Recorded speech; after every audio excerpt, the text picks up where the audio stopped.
I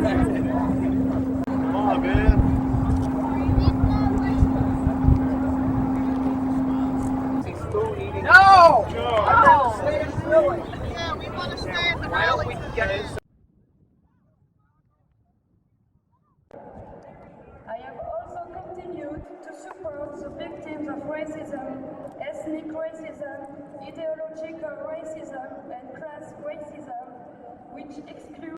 Wherever people stand up and say no, whenever you stand up and you challenge anything that is wrong, this is what the United States of America does. They stop you through a program called the COINTELPRO program. We know that's why Mumia is in jail today. We know that Mumia was targeted. We know that Leonard Peltier was targeted. We know Geronimo Pratt was targeted. We know that they were targets by a program to silence them and put them away. We're not going to let it happen. They're not going to execute Mumia. We're not going to let it happen. They always say silence is consent.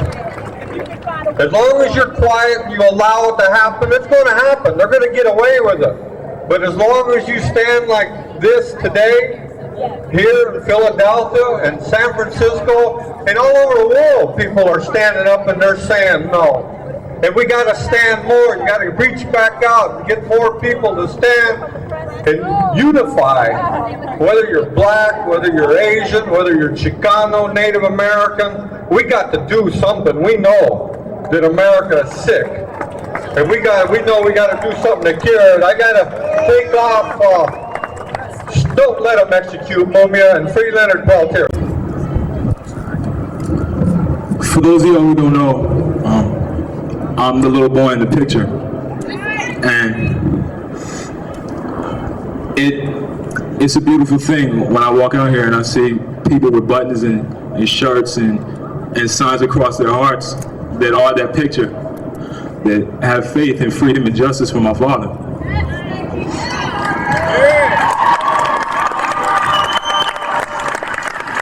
Now, it also brings a lot of sadness to my heart when I remember that picture was taken over 17 years ago. And I know that the wheels of justice have been turning slowly to free my father. But I can't. I mean, these aren't tears of sadness that are coming out of my eyes right now. These are tears of joy, because I know that all of you out here, I've always had faith that this is our planet, you know, this is our world. Yeah. This is our country. Yeah. And we can change it. You know, it's our job with every decision that we make, every step we take, every word that comes out of our mouth, yeah, to change the world around us so we can leave a better world for our children. And I lost a lot of time with my father because of his beliefs, because my country doesn't believe in what he believes in. It doesn't believe in equality for all people. All across this world, it doesn't, and I know that. But each and every one of you out here, you're the people with the power to change our world. You're the people that decide that we will leave this planet a better place than we came to it. To give a statement on behalf of Ossie Davis, his daughter, Dr. Hasna Muhammad. Good afternoon. I do bring a message from my father.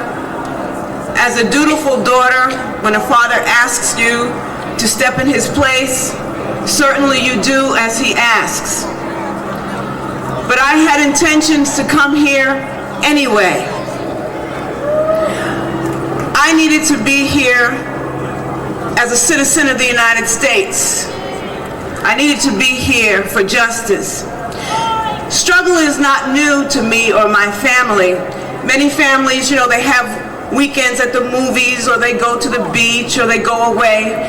Growing up, weekends for me were dealing with the struggle. I remember being on picket lines, very, very small, marching for Local 1199 with people on rooftops with rifles pointed at me. I remember marching at peace rallies. This is kind of like a family matter, a natural thing for me to do. Mumia is my brother. Mumia is my son as well.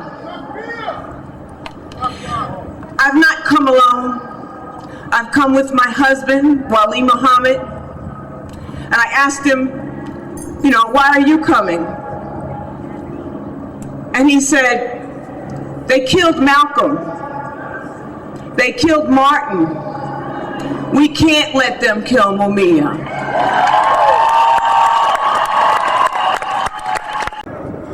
A death row that is so violative of basic human rights that 2 men have asked to be executed rather than continue on death row, and Governor Ridge obliged.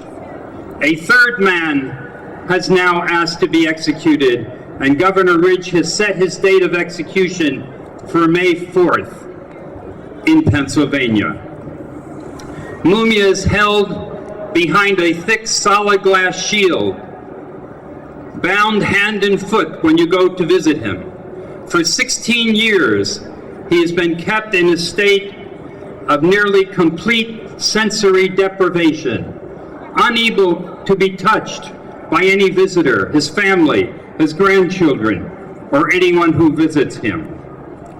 We cannot give Mumia these 17 years back, but we can end this travesty of justice. Mumia is one of 126 who are on death row from the city of Philadelphia. And of those 126, all are people of color, except for 14. There is no other state, no other jurisdiction that has the racial disparity and the racist giving of the death penalty as Philadelphia.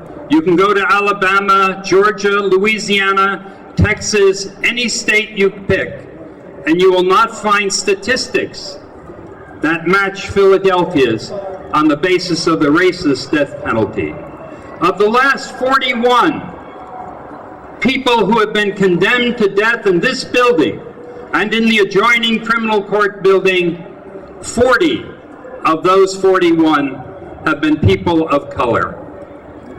The Professor Baldus of the University of Iowa completed a study this year, and his study concluded that if you are a young black male living in the city of Philadelphia, you are 8.5 times more likely to end up on death row than if you are a young black male in any of the southern states of the United States.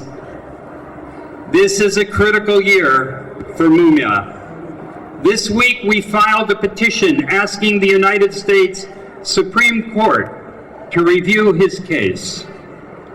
We are not optimistic about what that court will do. And if that court rejects our appeal, we have indications that Governor Ridge will once again sign a warrant for Mumia's execution, setting a new date for his execution this year. We will then go into federal court and begin the process of Mumia's federal appeals and set aside for the time being, but only for a limited time, that date of execution. We will ask these federal courts to open up the files that have been kept secret from us for 17 years. You will remember that Geronimo Pratt won his freedom after more than 20 years in prison when the files were opened and his innocence was hidden all those years. Another Black Panther, Daruba Ben Wahid, also 20 years plus in prison in New York State when the files were finally forced open and his innocence was revealed, and he had to be freed as well. Do you see a pattern here? We are demanding that those files be opened. We know that the level evidence of innocence is contained in those files, and with your help, we will be asking a federal judge to open those files. Last night, here in the city of Philadelphia, 800 people gathered and paid $100 each to fund the campaign by the Fraternal Order of the Police to have Mumia executed.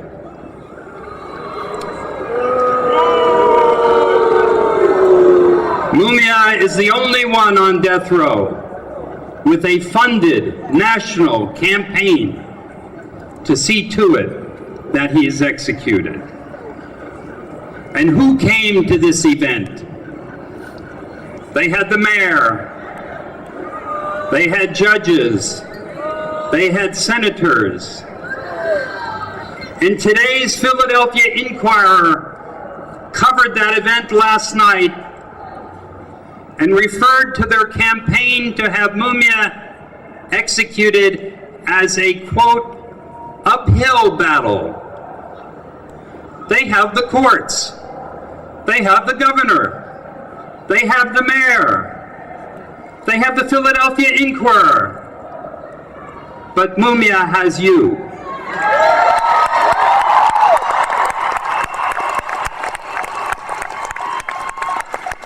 And that's why their battle is uphill. It's not just a battle for Mumia, as people have already said. It's a battle to save the lives of the 3,500 people who are awaiting execution across the United States. 115 were executed in the decade of the 80s. That number quadrupled in the 90s, and over 400 have been executed. And in the next decade, they intend to execute nearly 1,000. They must be stopped, and you will stop them. In the 1960s, at the height of the Vietnam War, we were called upon to throw our bodies upon the gears of the machinery of the war. And many came forward and did so, and the war was stopped. Once again, we're being called upon, this time to throw our bodies upon the gears of the machinery of death. And once again, with your help, this campaign to kill will be ended. Make your voices heard. Stand up. Your numbers matter. Be there for Mumia. Happy birthday, Mumia. Free Mumia. Today, myself and Rage Against the Machine, along with Amnesty International, along with Nelson Mandela, the African National Congress, and members of the European Parliament, and hundreds of thousands around the world demand justice for our brother Mumia. At the very moment I'm delivering this word, the United States government, under the hypocritical and transparent guise of ending the practice of ethnic cleansing, continues to take hundreds of innocent lives as it torches both the city and countryside of Yugoslavia. And when we recognize the state of Pennsylvania's attempt to silence and ultimately murder this innocent man as a continuation of this country's dark and gruesome history of Native and African American genocide, the present-day assaults, mass incarceration, and lynchings, both in and out of the courtroom of blacks and Latinos, makes it painfully clear that the real war against ethnic cleansing is right here, and the struggle against it. And the struggle against it begins with the liberation of Mumia Abu-Jamal. A crime is a crime, regardless of the tools used in the trade. Whether it's a B-2 bomber over Belgrade, or a disgusting sham trial and a syringe in Philadelphia, both murder innocent civilians, both are premeditated, and both are gross violations of international law.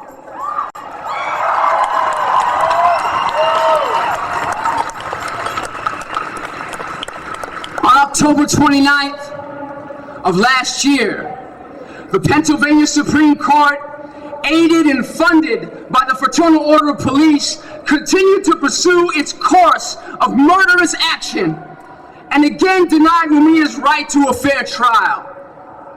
We knew then that it was time to remove the case from the corrupt and racist jurisdiction of the cops court and expose this travesty of justice in front of the world court. On April 12th, along with the international friends and family of Mumia Abu-Jamal, along with the Humanitarian Law Project and lawyer Michael Tarif Warren, I presented the long list of abuses before the International Commission of Human Rights at the United Nations in Geneva. We informed the Commission that the state of Pennsylvania and the Fraternal Order of Police withheld exonerating evidence, used coercion, intimidation of witnesses, falsified ballistic reports, had illegally purged eligible African Americans from the jury, denied Mumia's right to self-representation, and used Mumia's political affiliations to sway a jury to convict and sentence this lifelong activist and revolutionary journalist to death in flagrant contempt of the international standards of human rights. The people of France came forward and denounced the racist death penalty in this state and demand a new trial for Mumia. The people of Italy came forward to denounce the racist death penalty and demand a free and fair trial for Mumia.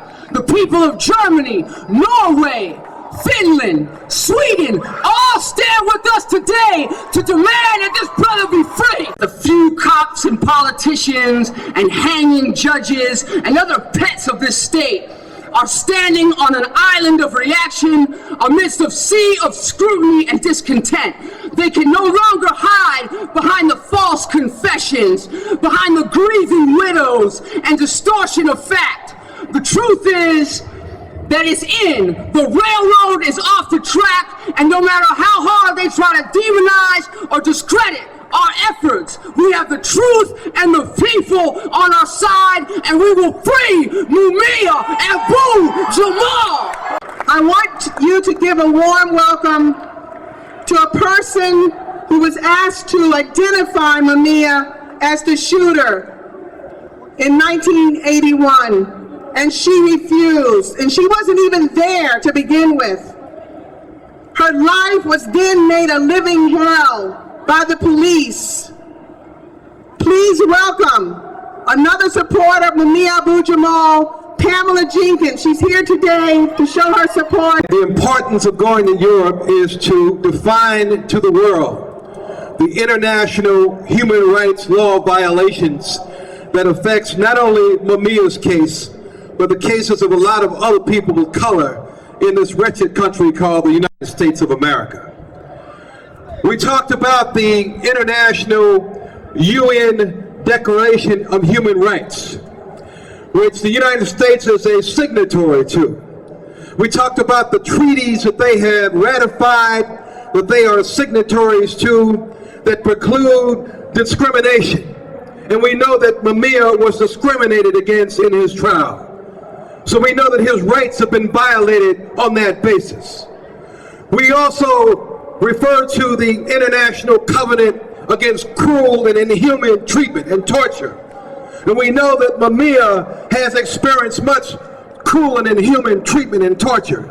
In fact, he is still experiencing that, not only by virtue of him being on death row, but also by virtue of him walking on shoes or soles, shoes without soles, without cushions, that have caused his feet to go flat, that has affected his circulatory system, that has affected his heart. So he is in effect experiencing a slow execution, and we must come to his aid. It is important that we went to Europe for purposes of not only attending the sessions at Geneva, but for purposes of going to France and the speaking in France, all over France, including Paris, and examining the pulse of the people in Montpellier. You know, and that pulse of the people in Montpellier is that we support Mumia's efforts to obtain a new trial. And in fact, on this very day, they are out in the streets right now in Montpellier demonstrating on behalf of Mumia in concert with us. We had press conferences in Paris. We talked before Jesu University students.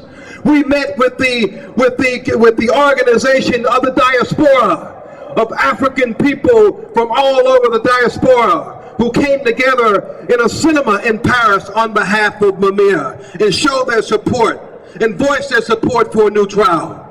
And lastly, we participated in a massive march and demonstration of thousands of people in Paris, a rally. And these people were all giving their support and voicing their support for a new trial on behalf of Mumia and marched through the streets of Paris. And some of them, in fact, a delegation of 70 or 80 people from France are here with us today, and they have come to share this experience and to march with us arm in arm and voice support for a new trial. In closing, I'd like to say that there's been a lot of, in the fundamental parlance, wolf tickets sold by the state, alleging that our contentions that a new trial is warranted is unwarranted. We say, and also in fundamental parlance, put up or shut up. We say, give us the opportunity to have a new trial, and we'll see whose issues have more validity. Straight ahead, stiff resistance. I want to call on some people, lest you forget Dave Richardson, Amadou Diallo, Chris Hani, Oliver Tambo, Chavez, Ella Baker, Sierra Al James, W.B. Du Bois, Sitting Bull, Geronimo, Maurice Bishop, Walter Rodney, Sister LeBron, Paul Robeson, the Rosenbergs, Sandino, Nelson Mandela, Bobby Sands, Lumumba, Queen Mother Moore, Nat Turner, Betty Shabazz, Malcolm, Walter Rodney, Ozzie and Ruby Davis, Angela Davis, Ngugi wa Thiong'o, Malcolm, Mumia.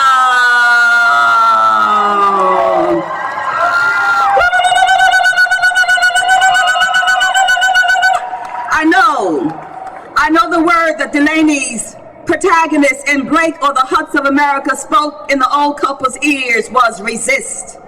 I know that Du Bois's posture, intellect, activism had at the root the word resist. I know that Garvey's program, his UNIA program, had as its anthem the word resist. I know that Baraka, Baldwin, Walker, Ida Rose Burnett, Shirley Graham Du Bois, Angela Davis, Paul Robeson all had their words. The word was resist. I know that Alice Walker's words showed us black women and men coming into the circle to resist. I know the moment a black child is born, when he screams out, when she peeps the scene, her scream is about resistance. I know that James Baldwin's words taught us how to resist, analyze this hatred against us growing in the gut of America. I know that Sweet Honey in the Rock songs teach us to resist and remain on sacred ground. I know that Audre Lorde's life showed us the poet, woman, warrior, lesbian, mother, transformed the many selves into a waterfall of resistance. So it is only natural that when we honor Brother Mumia on his 45th birthday, the words that we would talk about would be the language of resistance. Because to resist is to live. To resist is to announce that you're alive. To resist is to love, to be human against grand inhumanity. To resist is to know that there is a better way to live in this place. Do this. To resist is to say, I will, yes, I will ourselves into being. I will be in spite of the inhumanity of slavery.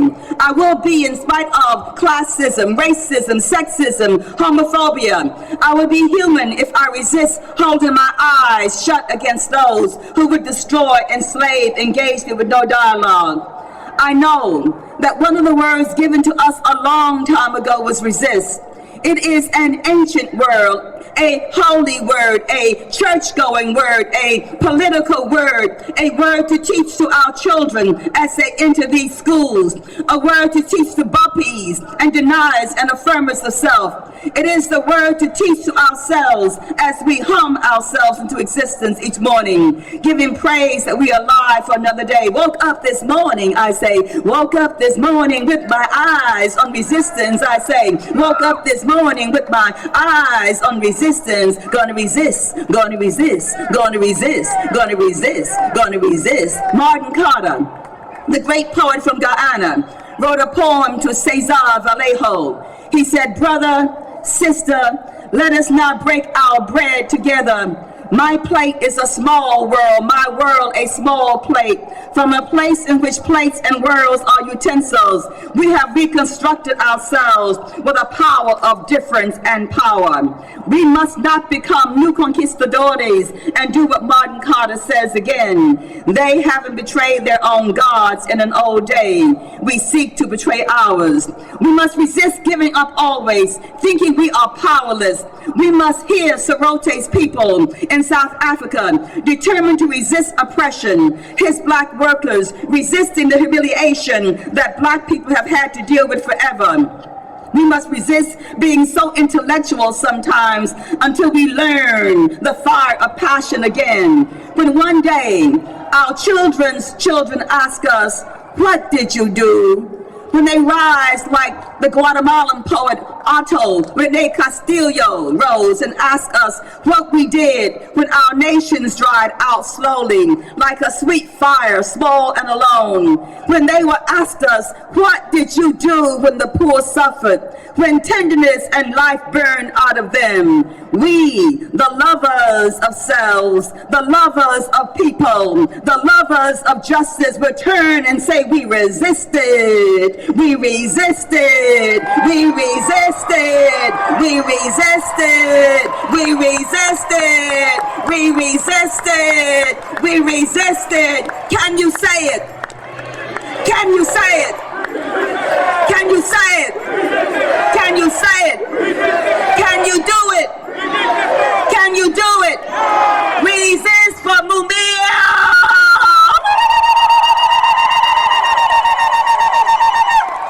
We took a stand yesterday. Students walked out of school, walked off the job, took a collective and political stand to let this government know we are not going to let them execute Mumia Abu-Jamal. We are not misinformed. We know the facts of the case. We know the inconsistencies of the case. We know all about the witnesses who were coerced and told to lie and told to finger Mumia as a shooter. We know that they have since come forward to recant their stories.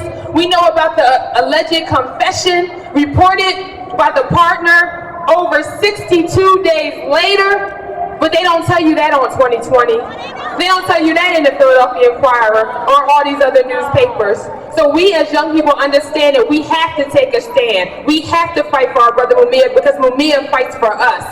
We understand that when Mumia was our age, he was criminalized. That when he was 15 years old as a member of the Black Panther Party, this government started an 800-page COINTELPRO FBI file that they used in his sentencing hearing to say he had always wanted to kill a police officer. So while we understand the risk that we too will be targeted as Mumia was targeted, as Assata was targeted, as the Move 9 was targeted, as Leonard Peltier was targeted, as the Puerto Rican political prisoners who have been targeted, we understand there's a risk involved, but we say, free Mumia anyway.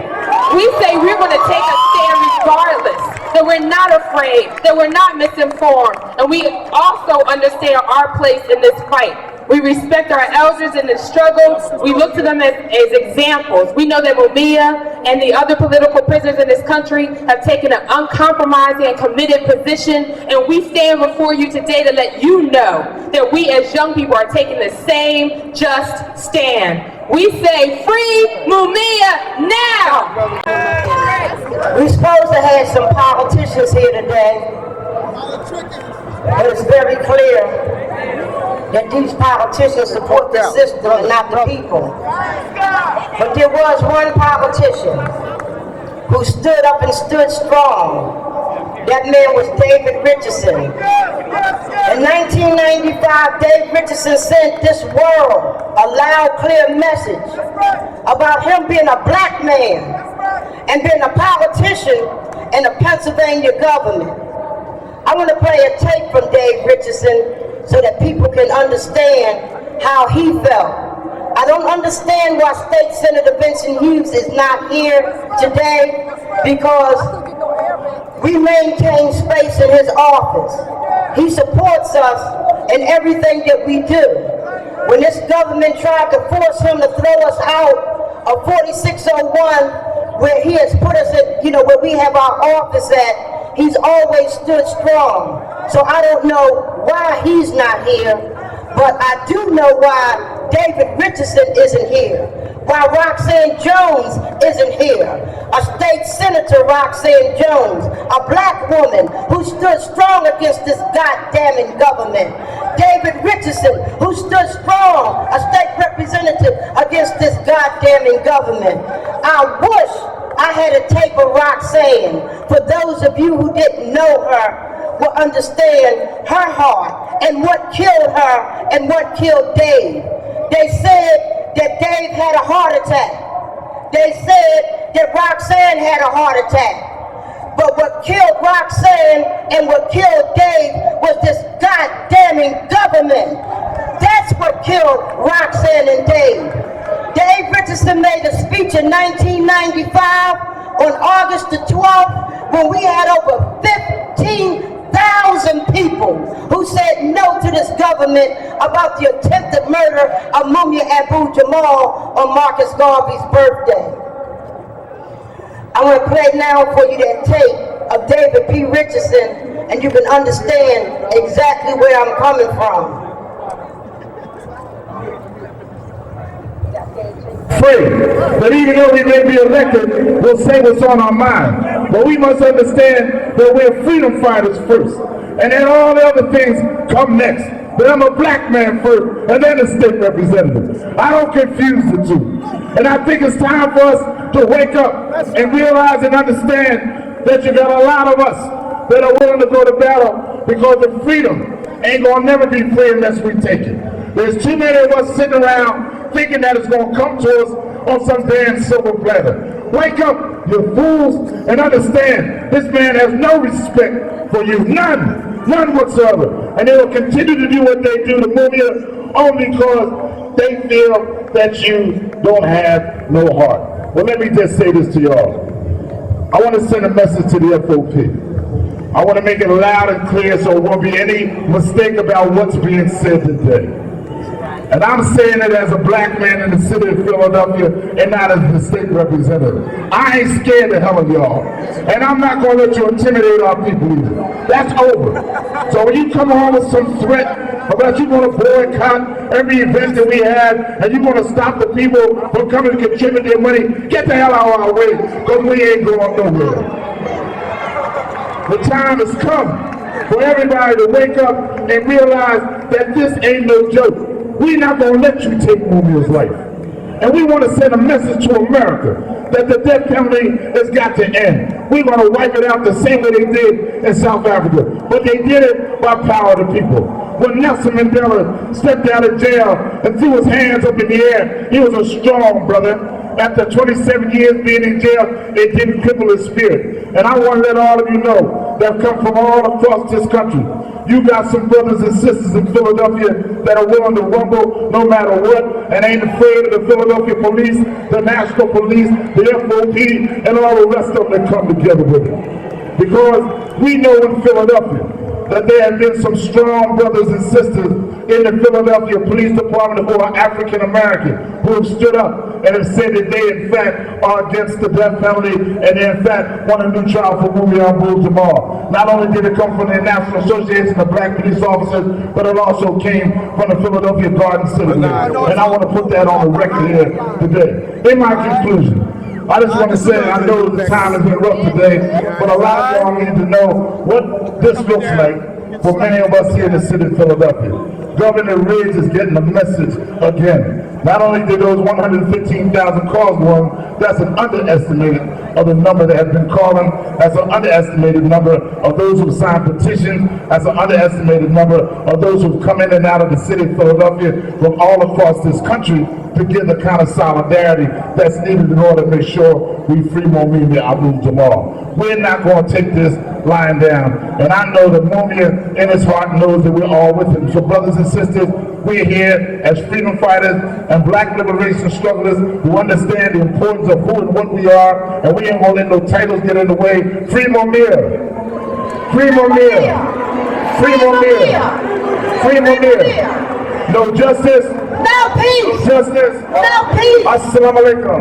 On the move!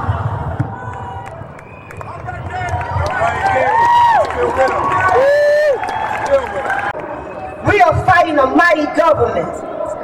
We are fighting a mighty government. No, we're not. We're fighting a bunch of weak, sick, weaklings. But they got money. And money controls this thing. Because people believe in money more than they believe in God. We believe in God. Okay?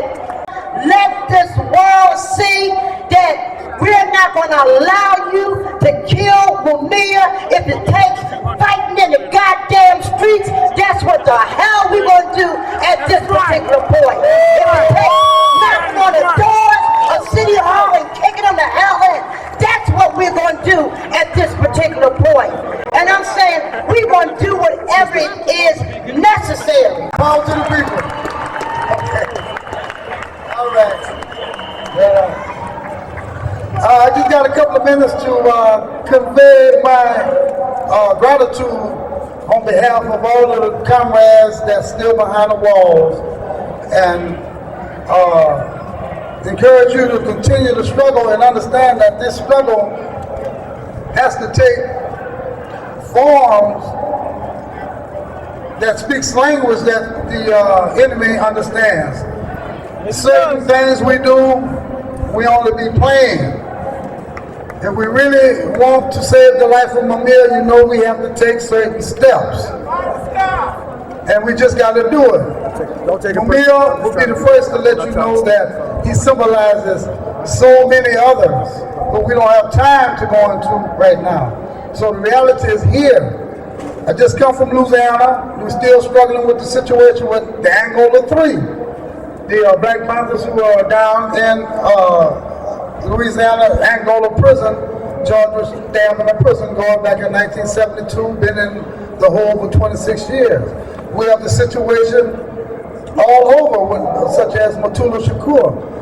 We always salute and give support, strong support to our indigenous brothers and sisters. That's why we always talk about Leonard standing there and so many Wakilas who helped us during our struggle against the slaveocracy. So it's all interrelated, and for us to win, we have to be for real and realize that we're up against some strong, dirty dogs that we have to plan, strategize, and act. Most of all, act against. And I'm talking about, I'm one of the strongest supporters of armed struggle. But we don't have time to get into that because we only have a couple of minutes. There's Ramona here. But this is what Mumia represents. He represents the finest of us all. He's a close friend. And he's a comrade to everyone. He's a member of our international family. He's a human being. And he's a brother who's been framed. He's a comrade, a freedom fighter, a general. He's everything that should be defended, supported, and saved. So like our elder Herman said earlier, it's got to be fire in the sky.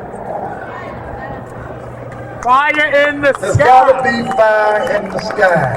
Woo! If they even look like they're going to go with this murder against Mumia, there's got to be fire in the sky. Organize among yourselves.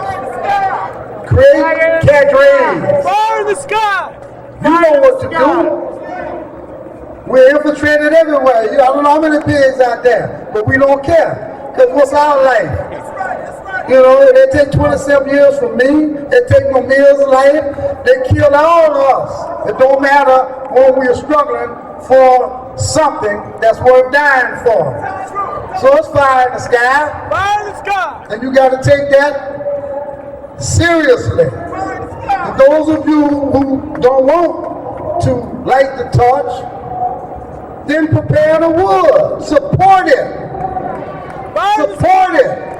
You're going to get indicted. You got angels all around you. They're going to put the RICO on you. They might kill you in your bed like they did Fred Hampton. But so fucking what? You got to do what you got to do. Fire in the sky. Fire in the sky! Fire in the sky! I tell you what, y'all know where I'm coming from. Continue to struggle. Free Mumia. Before I leave, I want to really salute the sisters and the brothers from the Moore family in bringing this momentum occasion about their love. Our strongest salute, and especially the youngsters. I love them, and I want to thank everybody. Right on. Every moment. Is the first political prisoner in this country to face execution since my parents. And you know, I don't know how many of you out there can tell that there are thousands of people over there, and there are thousands more over there, and there are thousands more over there. This is one of the biggest crowds I've seen since August of 1963, when I saw Martin Luther King deliver his I Have a Dream speech.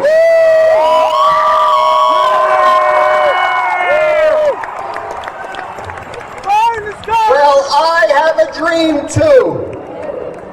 I'm honored to be on stage and to follow Geronimo Pratt and all the other political prisoners.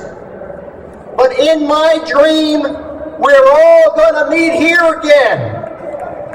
But this time, Geronimo's going to be joined on the stage by Leonard Peltier.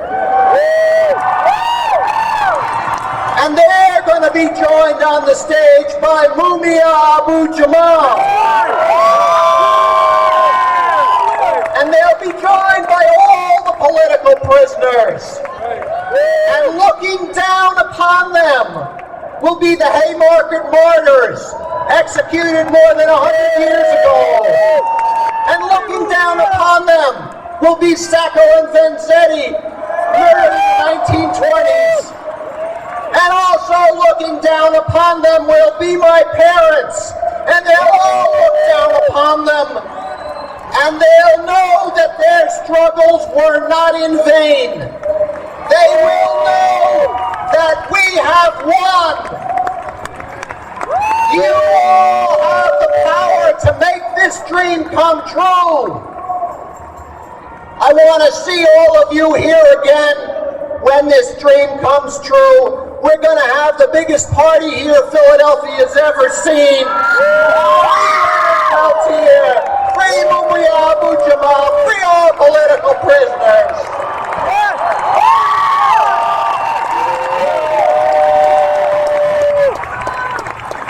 Free Mumia!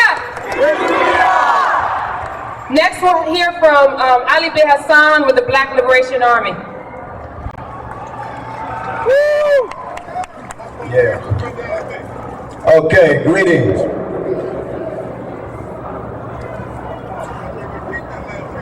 Greetings.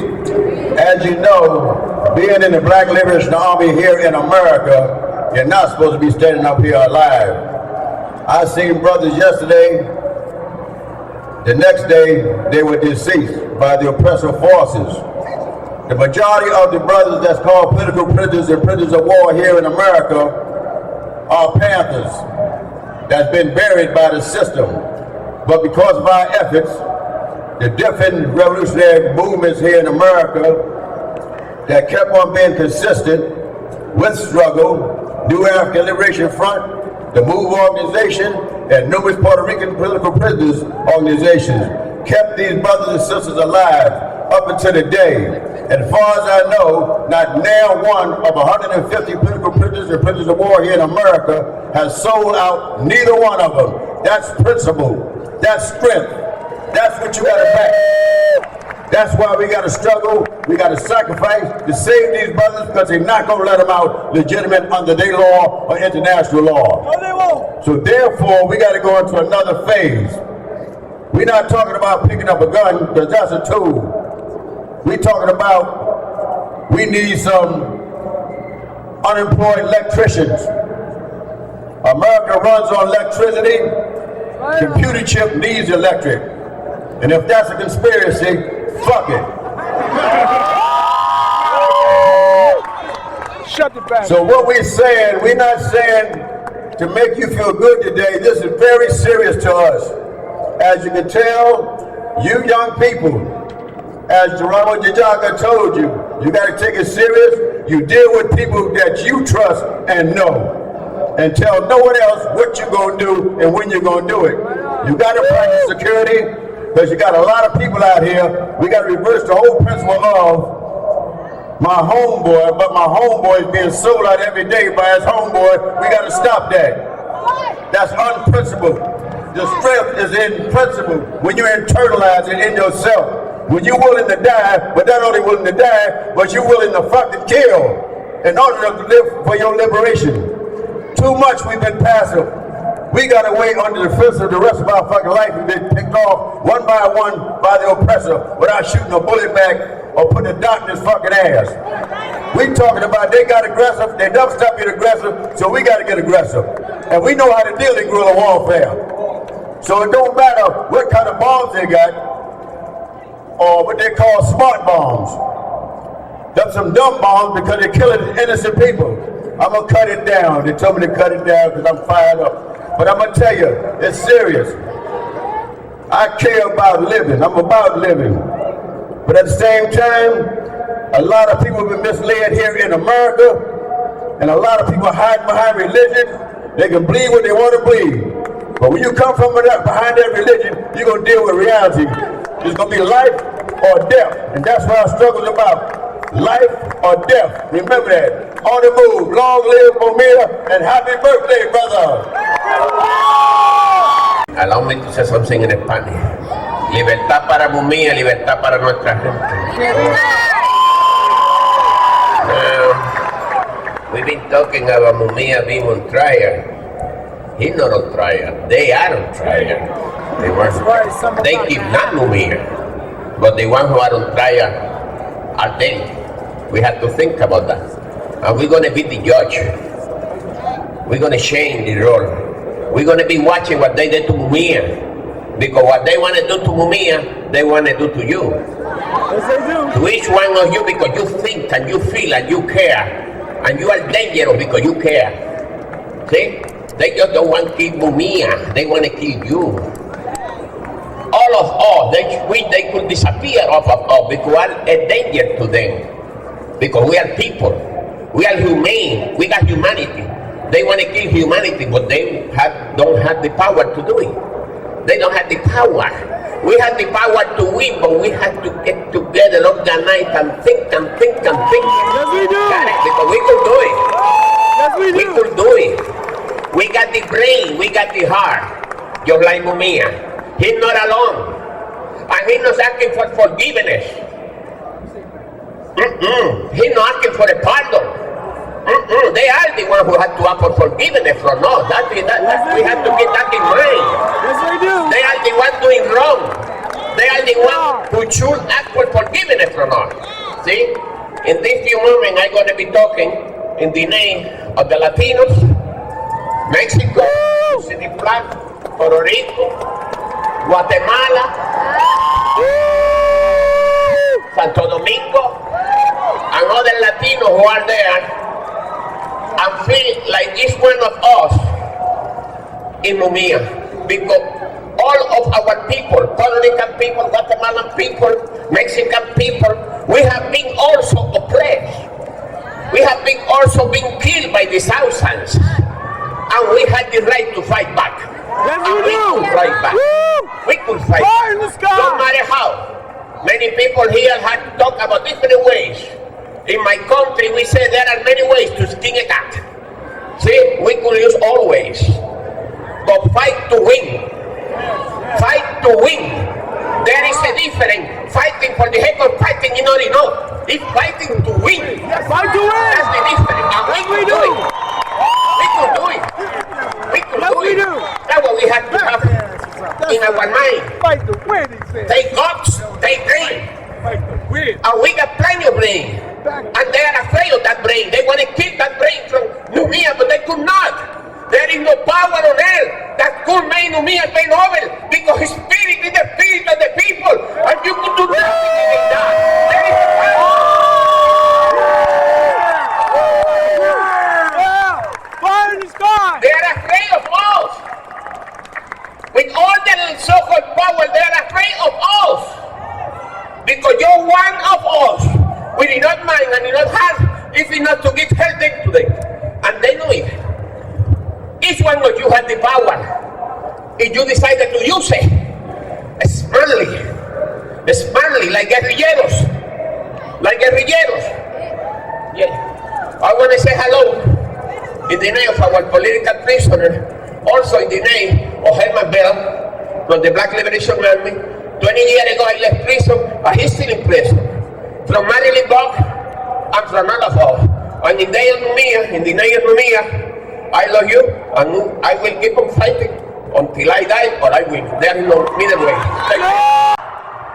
My brothers and sisters, on behalf of the Pro Libertad campaign, I bring you greetings from the Puerto Rican freedom fighters who today struggle for you and I within the belly of the beast in the prisons here in the U.S.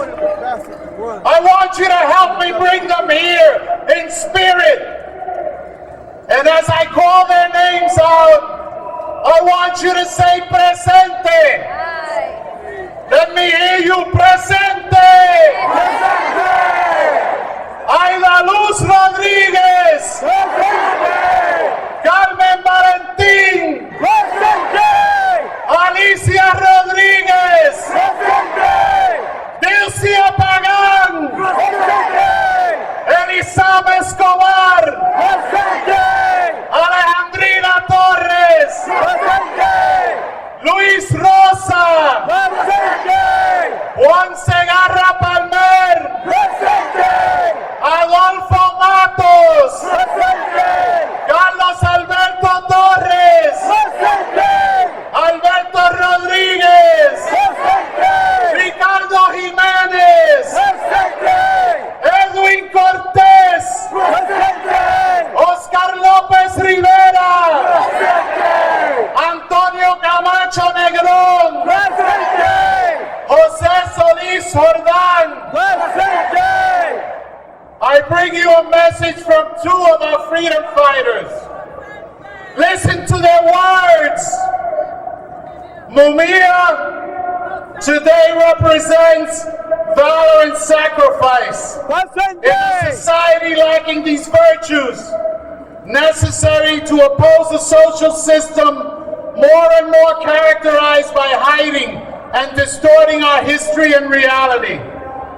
This beloved compañero, even though he lives under the death penalty, has not only known how to hold firm his principles, but also to stand out in his participation in political debate and the struggle for social justice. The figure of Mumia has transcended the black community and has been converted into a legitimate representative of all oppressed peoples and individuals who do not fear the truth or the consequences of fighting for just causes. From the prison in Reno, Oklahoma, greetings of solidarity to all of you, with the hope that the struggle to defend Mumia's life will succeed.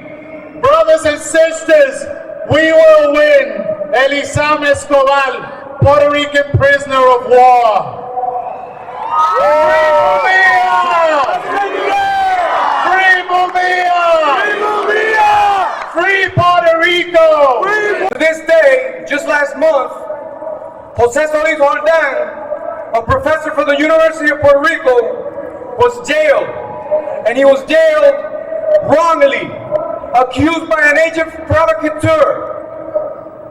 And today, I'm filling the shoes of a woman that was supposed to come here and was not able to come here because her husband, both of the parents of Idaluz Rodriguez and Alicia Rodriguez, prisoners of war, her husband is dying.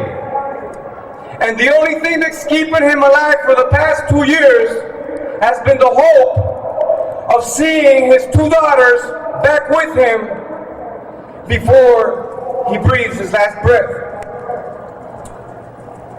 Their other daughter was part of a COINTELPRO attack to our movement. An agent provocateur by the name of Rafael Marrero married her, had a child with her, and now in documents that are coming in Jose Solis' trial, we see that he's saying that his mother-in-law, his ex-mother-in-law, Josefina, who was going to be here today but isn't, that she is a member of the FALN. Making lies up like that about the mother of 2 of our political prisoners, a 65-year-old woman. I need to end, they're pulling my jacket, and I understand. But the movement for freedom of political prisoner has grown. You are the evidence right here today. In Jericho, there were not as many people. And in tribunals before, there were not as many people. This is growing. And as we grow, we're going to be continued to attack. On July 7th, go out to the federal buildings. It's going to be the sentencing of Jose Solis. It's going to be happening. Find information. Get in touch with the Puerto Rican movement. We need you there. And then July 23rd, 22nd through 25th, join us in Washington. We're going to bring hell to the White House until they let our political prisoners free. Thank you very much. Free Mumia, free Puerto Rican political prisoners, free all political prisoners. Demonstrations are good. They're very good. But we have to go back to where we came from and carry the word and do the work and organize to build resistance. And we're going to do this work everywhere we are because we have to let the state of the United States know that we are not afraid to struggle and fight in defense of our freedom and to bring our political prisoners and prisoners of war home. Free Mumia! Free Mumia! Free Mumia! Free Mumia! Free Mumia! By any means necessary. Your presence here demonstrates that we have serious power here. We can make this happen. Yes, we can. can. Will free Mumia Abdul-Jamal. Yes, we will. We will free Mumia. I am here as the voice of my husband, a political prisoner who has been incarcerated. This particular day starts his 30th year unjustly incarcerated for a crime he didn't commit. Eddie Conway is also a Panther who was targeted by COINTELPRO. He was also falsely accused of killing a police officer and assaulting another. They gave him 30 years for each of the assaults, and they gave him life for a man he did not kill. We must end this type of oppression. There's all kinds of death row. If you take a man and lock him up for 30 years away from his family, his children, his grandchildren, his mother, his father died in jail, that is oppression. That is not acceptable. Mumia will not die. As long as I live, I will fight for Mumia. As long as I live, I will fight for all political prisoners. As a political sister, I will fight to free Mumia.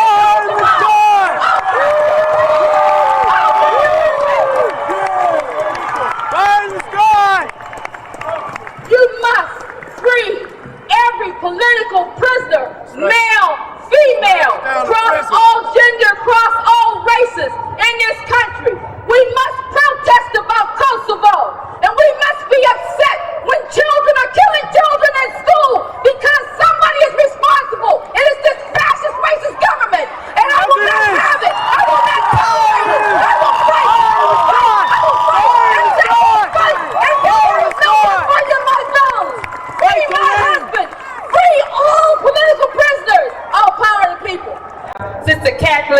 we're on the move. Returning as the MC for the moment, it's a gorgeous sight. We are millions for Mumia, and it's a wonderful birthday tribute. And congratulate yourselves for turning out.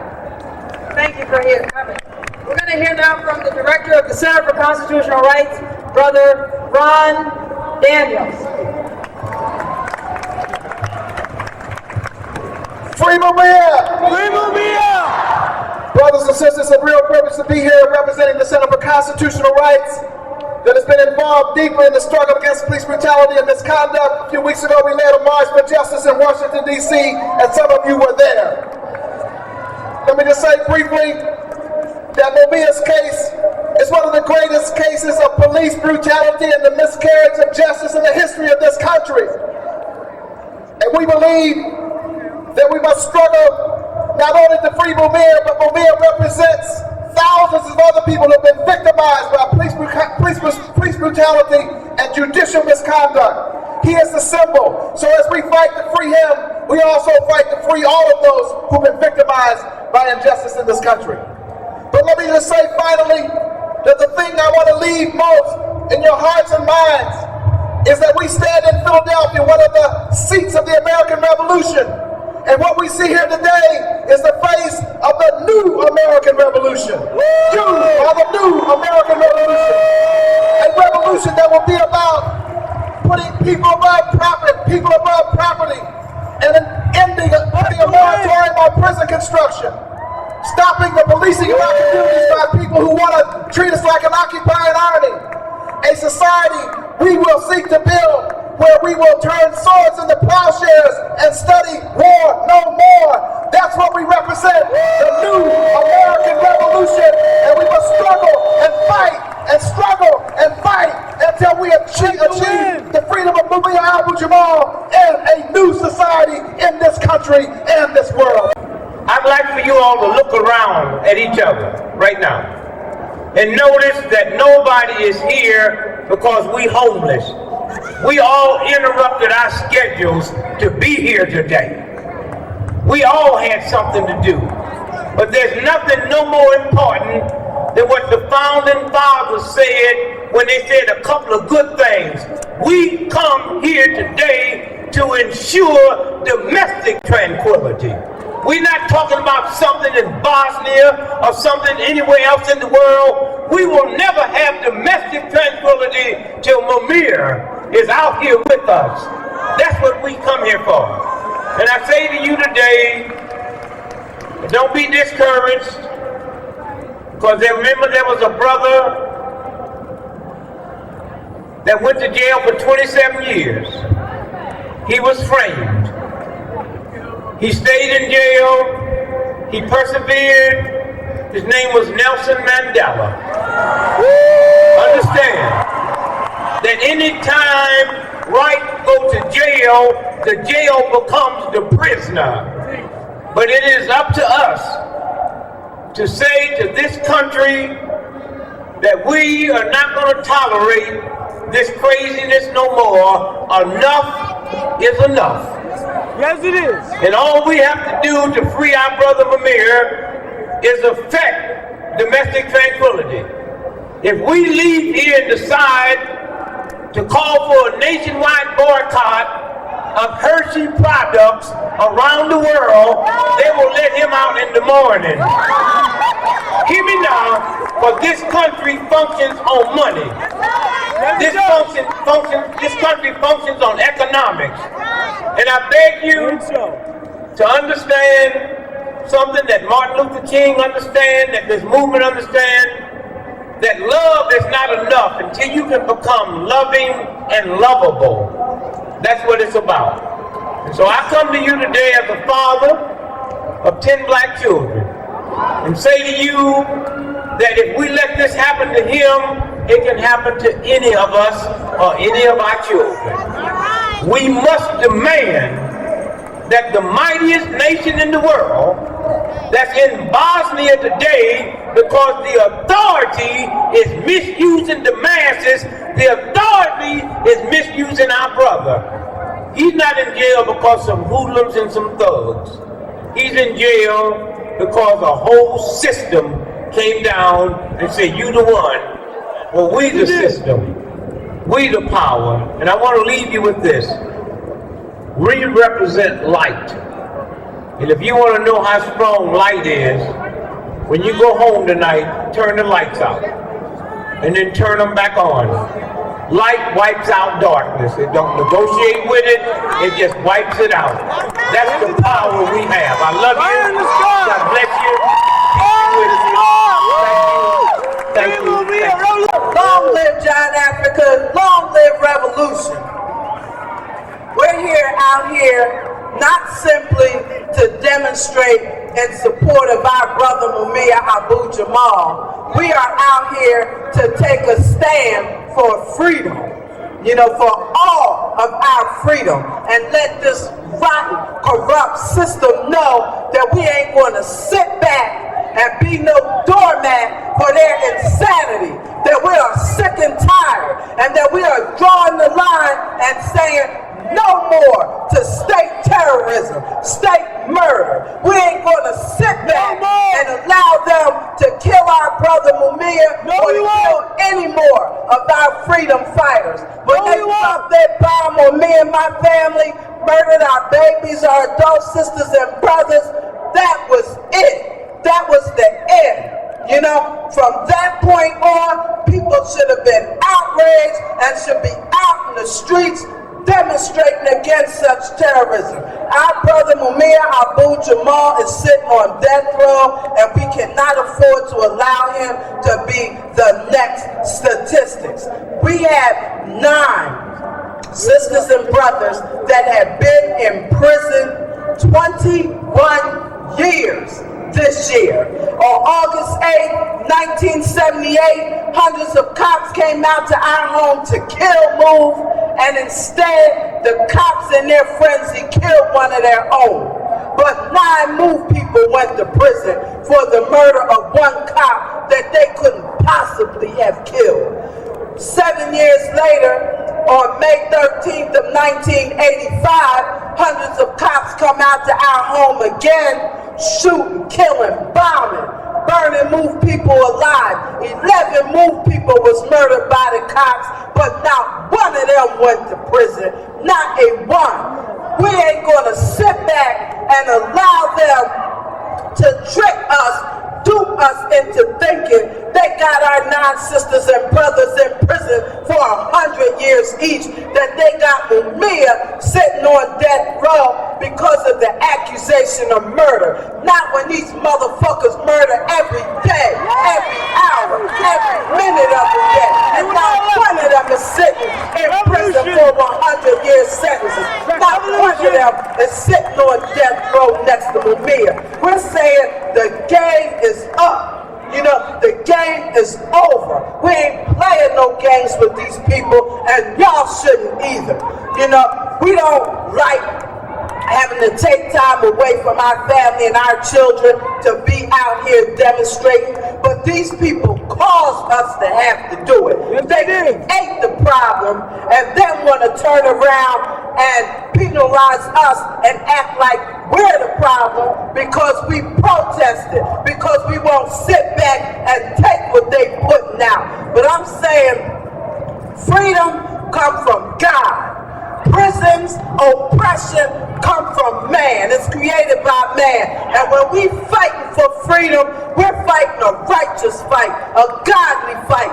That's what John Africa taught us, and we ain't gonna be stopped. They ain't got enough bombs. They ain't got enough jails, judges, cops, bullets, fire. They ain't got enough of it to stop the Move organization, to stop John Africa's revolution. They can come with any goddamn thing they got, but they ain't gonna stop us, because we ain't never, ever gonna stop fighting what we know is wrong. We ain't never gonna stop fighting for our freedom. You know, this fight may not end, you know, in our lifetime or even our children's lifetime, but damn it, we're gonna set an example of resistance, of revolution for our young people. John Africa put the flame, the fire of resistance in us. We're passing that torch on to our children. They pass it on to their children, and this revolution ain't never going to be stopped. Long live John Africa. Long live revolution. Revolution! We say, free Mumia, free the Move 9, free Leonard, free all the Puerto Rican political prisoners, free Yuki Kamor, free all freedom fighters. Long live all those that love freedom enough to fight for it. Long live the spirit of resistance. That goddamn Liberty Bell they got down there at 5th and Market that they say is a symbol of liberty ain't no such thing. But the fight that we're waging, all of you out here, this is the symbol of liberty. This is the fight for freedom, and we ain't gonna be stopped. We won't be backed up. We won't take a step backwards. We intend to bring our brother Mumia home. We intend to bring our Move sisters and brothers home, and all prisoners of war home. And we ain't gonna stop until they're free. We don't care what they come with. Long live revolution! Revolution! Long live John Africa! I speak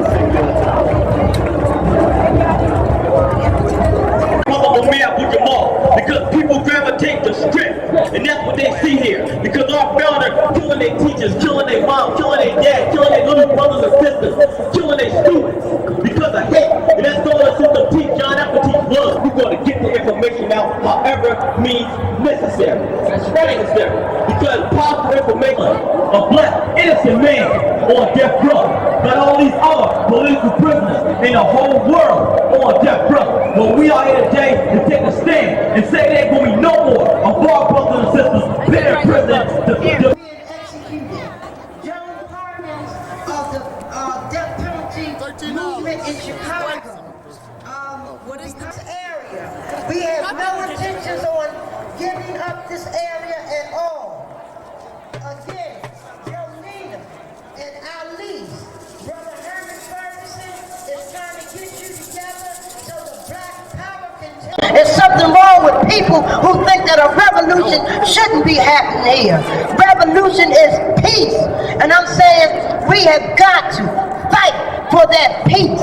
I'm saying this government is forcing us to stand up and take stands that we have never taken before. How much longer are we going to allow this government not only to maim, butcher, batter, and kill our children in the streets, lock them up, and how much longer are we going to allow this government to pollute the very air that each and every last one of us got to breathe, to pollute the water that we got to drink, to pollute the food, the soil, and poison it, give us a health food store in one corner, a pathmark on the other. So when you march about it all. Don't just march about the murder of Mumia Abu Jamal, but Mumia being on death row, but march about the fact that now you're aware that we're all sitting on death row, and we gotta come the hell off the death row. We gotta fight this government tooth and nail.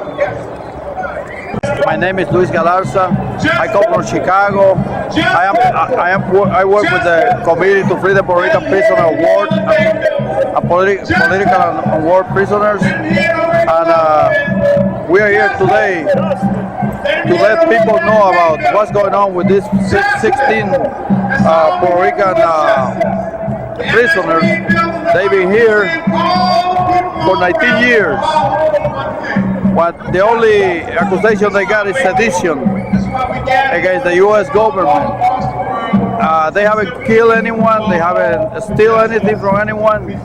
They are all educators, teachers, and now they are in jail. We are here to support them, to ask for freedom for these people, because they deserve to be free, because the only thing they have committed is to be fighting for the freedom of their own country. The last prisoner that we got is Jose Solis Jordan. He's a professor of the University of Puerto Rico. He's been accused unjustly to put a bomb in Chicago.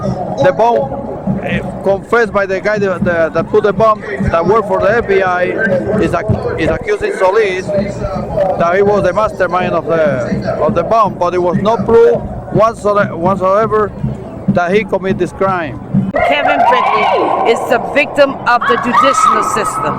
He's a politician. He's a political prisoner. My son has been incarcerated for 22 years for a crime that he did not commit. He's in Coles Township. Kevin every day is calling. He's depressed because he did not commit this crime. My younger son committed this crime. From day one, my baby son admitted to this crime. But they say that the family was trying to scheme. You tell me, what mother is going to take one son out and put another one in? You're not talking about going to the candy store and stealing a piece of candy. You're talking about murder. I don't believe that the system didn't know from day one that my son is innocent. They went around in the neighborhood making people lie and say that it was Kevin. They knew it wasn't Kevin. They never did an investigation. Adrian Williams recanted and said that she lied and that she was not there, and that the police told her that if she didn't say that it was my son, they're going to lock her brother up. Adrian Williams lives on 32nd Street, facing other houses. The murder happened around the corner on Alden Street. So what does she got? X-ray eyes looking out the window on Alden Street to see my son? They never investigated that. They never found a gun. They never found nothing. All they want to say that my son did the crime. And God knows my son did not do the crime. If my son did the crime, I don't hold my children in no wrongdoing. If he did the crime, he would have to pay the time. But the thing that bothered me most is because my other son is incarcerated for 22 years for a crime he didn't commit. He done lost out on nieces, nephew, my mother died, my father died. He don't know his children. He don't know his daughter. What is wrong with this system? That's why I'm out here today representing MOVE. MOVE is and Mumia, because this is what we need to do. We need to justice need to prevail. I'm Kevin Brinkley's oldest sister, and I've been doing this and working with my family and other people for about 15 years trying to prove that my brother is innocent.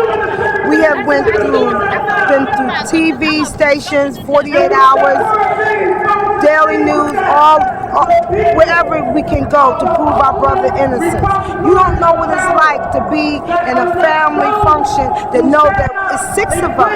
It's six of us who we can't even discuss my brother. When my brother called on the phone, I mean, we weep with tears because my brother's hurting and the nightmares that we have to go through. I can't even watch prisons.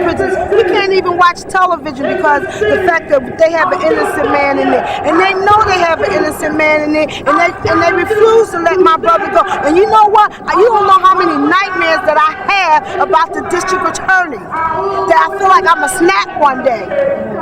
And she's going to let my brother out of here because she knows that she got the wrong man. We hope that a lot of people would realize what's happening. I mean, a lot of people are innocent for things that they didn't do, and it's not right for them to be punished. So it's not just for, I mean, my uncle, it's just for, I mean, whoever. I mean, if injustice has been done, I mean, we want to see justice for everybody. So because it just happened to be one of our family members, so we out here. But it could be anybody, you know? And we just, my uncle is just an example. And we just trying to make sure that, I mean, justice is done. I'm here to support my brother, Mumia, and all the other sisters and brothers who are who are prisoners of war. Because that's what it is out here, war. People can all come together and try to support and help one another instead of getting to the violence and fighting against one another. Everybody needs to come together as one, as a whole, and they need to support each other so that this ignorance can stop. Okay, Right now, I'm really hurting inside. I'm angry because I feel like I'm powerless over the situation. How do you relate to the case of Mumia? Well, he's also a political prisoner. You know, he's been framed for a murder that he did not commit. And the only thing that the system want to do is just find somebody who's black and put it on them. They want someone to suffer for the death of that officer. There's no evidence whatsoever. There's no evidence towards the Eggman killing to say that Kevin Brinkley was the one who committed that crime. They just want somebody to pay for the crime. They don't care who it is as long as someone pays for that crime. And I'm really angry about that. I'm very, very upset. I'm so upset that it really hurts me to sit here and really talk about it. You know, a lot of times, you know, I don't communicate with my brother simply because I can't help it and I can't deal with the pain that me and my family have to deal with from day to day, not knowing that if my brother ever come out and be with his family again, a lot of times I have to tell myself that my brother's dead. I have to believe that because I feel like there's no hope. You know, but as long as I have breath in my body, I have to keep that hope alive. I have to keep it alive for me and the other people who's out there suffering the same pain that most of us have to go through. I'm here in support of the people organization for progress. We're supporting the freedom for Abu Mumia Jamal because he's an innocent victim of police brutality. I believe fighting for his justice is fighting for justice of all of us. That's for all Americans and particularly for people all around the world. It's clear that he's an innocent man.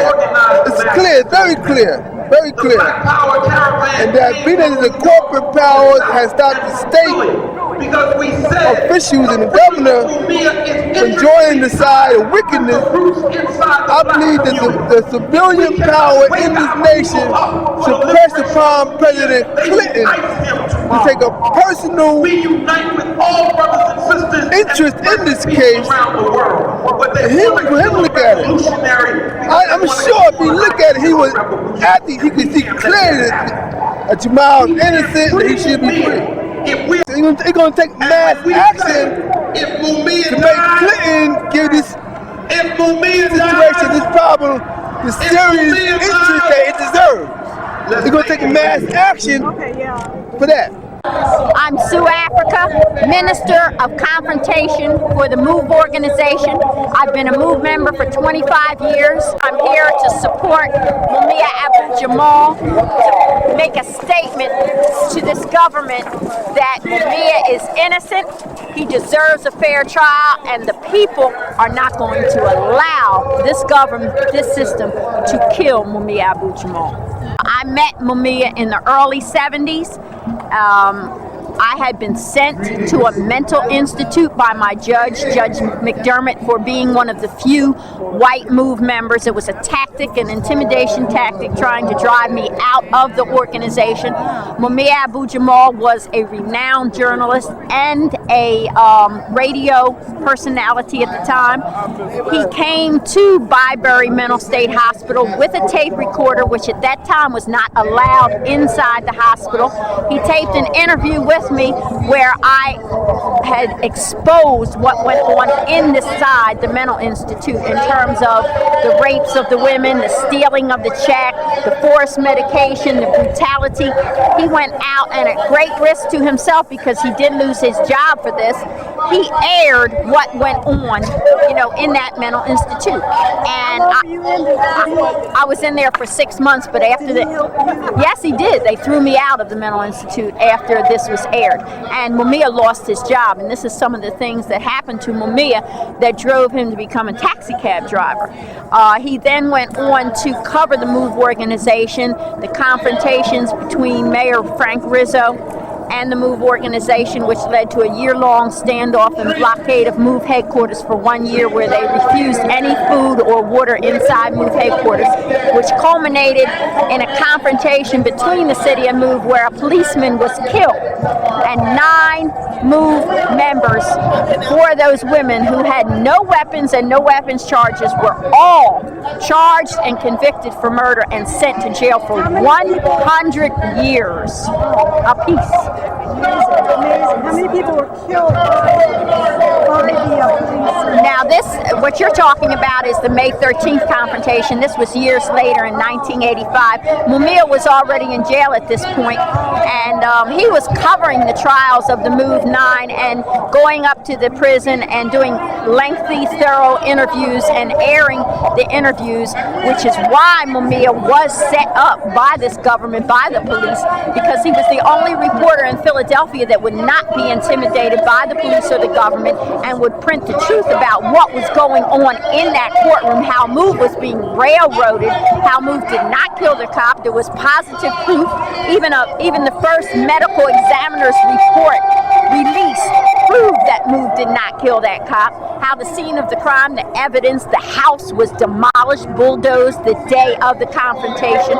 Now, the confrontation that you're talking about, where Ramona Africa is the only adult survivor, my son was in that house that day. He was a 6-year-old little baby. A bomb was dropped on the house.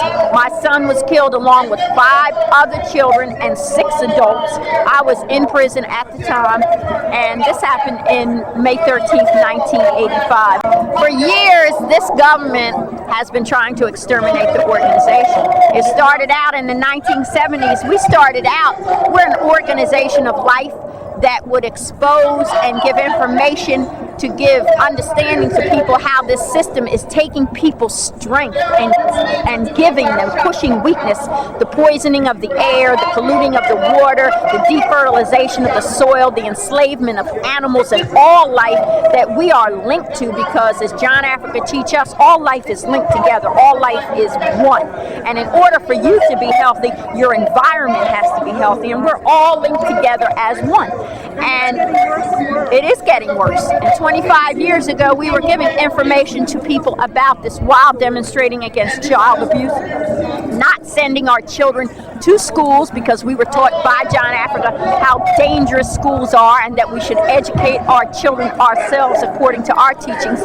Now you just see evidence of this. This is not the first time. 4 times this year, schools have been massacred, where students are just shot and gunned down. Once again, proving the truth and the validity and the wisdom in John Africa's teaching. And we were putting out information about this, and we were just systematically, beat up on, picked out, had our women beaten into miscarriage, just constantly brutalized by the police, where we had to turn around and start aiming our energy at the police, and we started rounds of demonstrating against police brutality. This led to us being locked up on disorderly conduct, which led to contempt of court charges, because we believed in defending ourselves in the courtroom.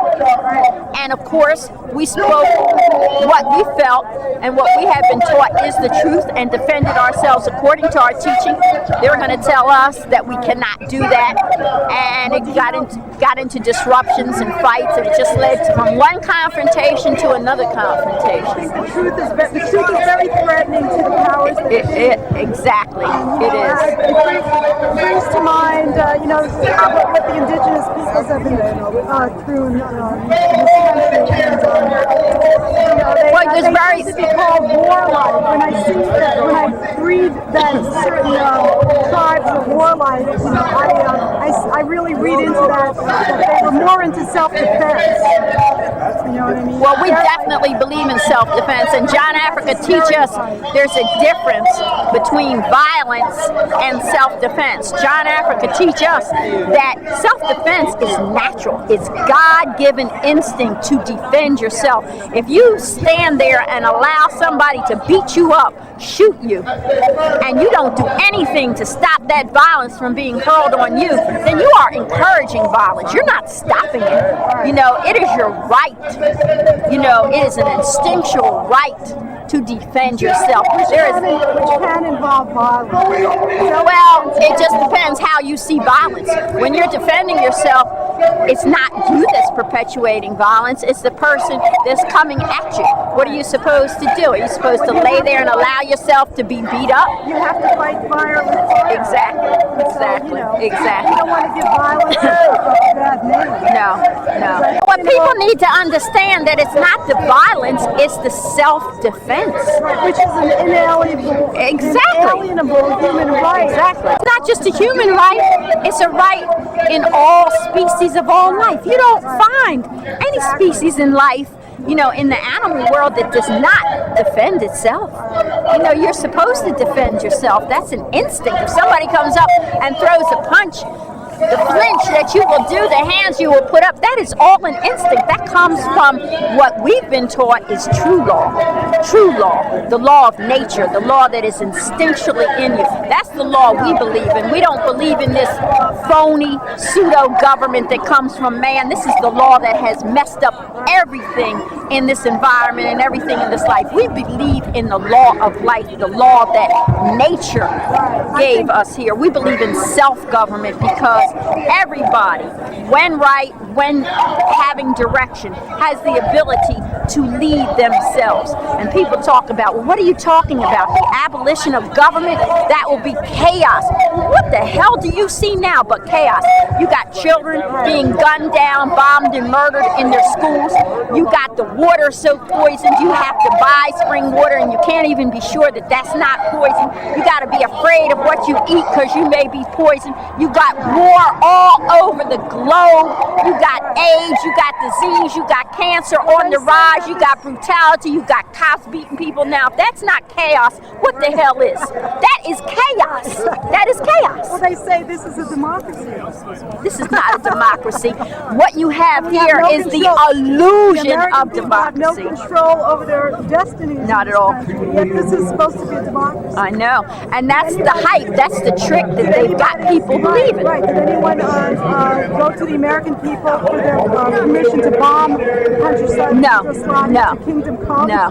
And all this is a tactic by the president to just make himself look good and also to keep that war machine going so that the United States can control other countries and control Europe. Why is it that presidents tend to be turn out to be war criminals in this country? Turn out to be what? The United States of America. We keep electing people who turn out to be war criminals. Well, because most people don't know what they're voting for. They really don't know they don't come out of the closet until later on, though. Well, that's probably politics too. That's probably politics too that they're exposed. Would you like to do an interview with my sister Consuewella too? She's a MOVE member. And what's your name? My name is Consuewella Africa. Can you tell us how long you've been in MOVE? I've been in MOVE almost 27 years. We are out here to let this government know that we are not going to sit back and allow them to murder our brother Meeropol because he is innocent. He didn't kill a cop, he didn't kill nobody. The government knows he didn't kill anybody. We have evidence pointing to the fact that it's impossible for Mumia to have killed the cops. And also to raise people's awareness to the need, the immediacy of coming together as one, because the problem that's existing today, it's worldwide. And what I mean by that is, sure, today we're out here for the life of Meeropol. It's his birthday. But understand, Mumia is not the only one who is a victim of the system's hand of oppression, the system's hand of racism, of prejudice. Because you see, those people right now that are over there in Kosovo, they're not MOVE members, they're not Meeropol Jamals, they are simply citizens of another country. But yet the president of this country here, who has problems here, is going over there and bombing those people in that country. And why? Because they won't conform to United States dictates. And I'm saying also too, all you gotta do is look right here in the United States, which is supposed to be a country of democracy, founded supposedly on freedom, justice, and equality. A bomb was dropped on my family, May 13th, 1985, where 11 of our family members were murdered. 2 of whom were my daughters, 5 babies, and all because, our family asked that somebody come out and talk about the injustice of innocent Move people who are in jail unjustly for a crime they did not commit. And there are now still 6, the Move 9 who are in jail serving a 30 to 100 year sentence for the accusation of killing a cop, James Ramp, August 8, 1978, which they didn't do. And how do I know that? Because Move people are not murderers, and because I was also in that house on August 8, 1978. And I know my family did not kill James Ramp. James Ramp was killed by someone outside of the Move organization. We don't know who murdered James Ramp. We would like to know. We want our family home because Move people are innocent. We're not murderers. Move people will fight to death to protect, the dog, the stray dog that walks the street that doesn't have anything to eat. The cat whose tail has been cut off by some sadist, some vicious person, who doesn't have any regards for life. We will demonstrate, fight for those animals that they have in zoos locked up against their will, whose babies' offspring are snatched away from them at birth. That is the fight the Move organization is waging. Our belief is life. So how can the people whose belief is life be murderers and take away life? It does not fit. It's inconsistent. You see, this is why Move organization is out here today to make people aware of the problem that's existing in the system and to let them know we have the solution to apply to that problem. How can people, what can people do? What's the next move? The next move is, is a higher level of court. But I'm saying the next move is up to the people. We're doing what we've been doing for the last 17 years since Mumia has been on death row. For the last 21 years since the Move 9 has been in prison. For the last 29, almost 30 years since the above ground chapter of the Move organization surfaced here in Philadelphia. We're doing what we got to do. We're saying it's up to the people. And the people who are out here today are doing what they're supposed to do.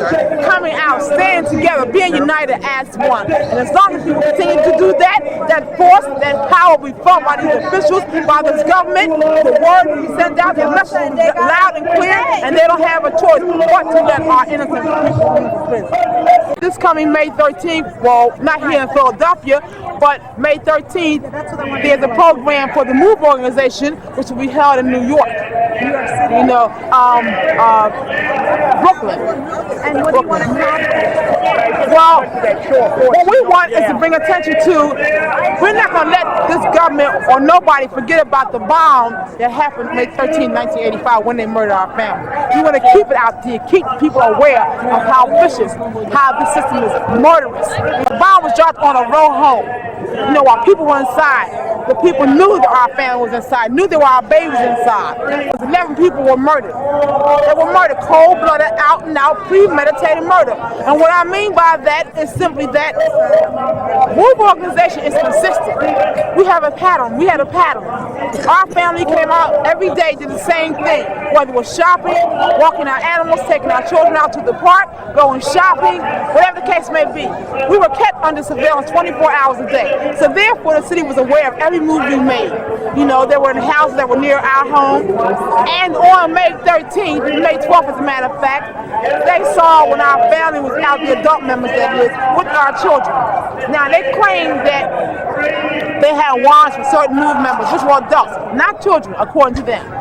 And they were concerned about the safety of the children. If they were truly concerned about the safety of our children and were only after the adult members, then why couldn't they have gotten our children the day before and not wait till May 13th when they knew our children would be in the house when they dropped that bomb? So I'm saying that's why I mean when I say it's a deliberate, out-and-out, cold-blooded, premeditated cold-blooded massacre. Exactly. And this whole country should have been totally, there should have been like some kind of mass action from one end of the country to the other. Yes, it should. It should never stop. You're right. It should never stop. It should never have stopped. Because you see, just like I was saying earlier, and I can't just let this example go because it's so obvious, it's so blatant. The President of the United States, who is supposed to, we are supposed to be a democratic state, okay? We are supposed to be a democratic state. People are supposed to be allowed to speak what they have to say, do what they want to do. Their right to freedom of religion, freedom of association, freedom of speech. This is what this country is supposed to be founded on, okay?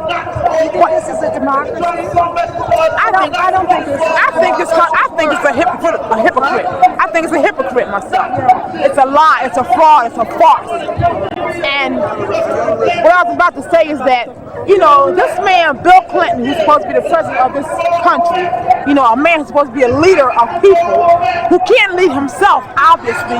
He wants to go over to somebody else's country and bomb them because they want to hear to his dictate, to his way of thinking.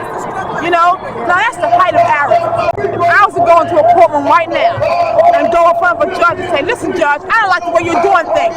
Do it this way. I'd be held in contempt of court, hauled off, locked up, beat, and put in jail. And what are you comparing that to? I'm comparing it to how this man is trying to tell somebody else what to do in their country, according to the way he's thinking. You see? But I'm saying, if I was to attempt to voice the way I think that I should respond in front of a judge or tell him I don't like the way he's acting, I'd be labeled as a heckler, a troublemaker, you know, unruly, disruptive, radical. We do have a lot of political prisoners and prisoners of war because anybody that speaks out against the system, they are targeted by the system. And when you're targeted by the system, it's a political move. And when you're arrested because of a political move, then you are a political prisoner. And when you are held against your will by politicians, then you are a prisoner of war. So therefore, we have political prisoners and we have prisoners of war in this country. What we're saying is that this system does not give a damn about life. They have no regard for life. All the system cares about is money, industry, big business, to maintain. And what I mean by that is Nixon, you know, when the Watergate scandal happened, they wanted to do all manner. And I'm not trying to justify what Nixon did by no means whatsoever, okay? What I'm trying to compare is that this people's priorities are twisted. Because when the Watergate scandal happened, you know, Ehrlichman, Mitchell, and all those people, they took the fall, okay? But that was involving, you know, something that was not life, it was material things. This man's going over there ruining and destroying people's lives. Yeah, right. Ain't nobody getting upset about that. Nobody's getting outraged about that.